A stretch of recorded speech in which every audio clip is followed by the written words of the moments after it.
നമുക്കിന്നൊരു chicken fried rice തയ്യാറാക്കാം. ഞാനിവിടെ എടുത്തിരിക്കുന്ന vegetables green peas, beans, carrot, cabbage എന്നിവയാണ്. 2 മുട്ട ആദ്യം തന്നെ നന്നായി പതപ്പിച്ച് ഉപ്പും കുരുമുളക് പൊടിയും ചേർത്ത് വറുത്ത് മാറ്റിവെച്ചു. മാരിനേറ്റ് ചെയ്ത ചിക്കനും ഇതുപോലെ വറുത്ത് മാറ്റിവെച്ചു. ഇനി ഒരു ചട്ടിയിൽ എണ്ണ ഒഴിച്ച് ചൂടാകുമ്പോൾ വെജിറ്റബിൾസ് എല്ലാം ചേർത്ത് ഒന്ന് വഴന്ന് വരുമ്പോൾ പാകത്തിന് ഉപ്പും ലേശം പഞ്ചസാരയും ലൈറ്റ് സോയാ സോസും റൈസ് വിനീഗറും ചേർത്ത് നന്നായി മിക്സ് ചെയ്യുക.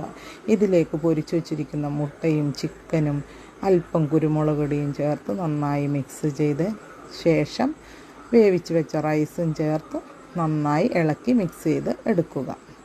ഫ്രൈഡ് റൈസ് റെഡിയാണ്. ഞങ്ങൾ ചിക്കൻ ഫ്രൈയും മുളകിട്ട് വറുത്ത പപ്പടവുമാണ് കോമ്പിനേഷനായി കഴിക്കാറ്.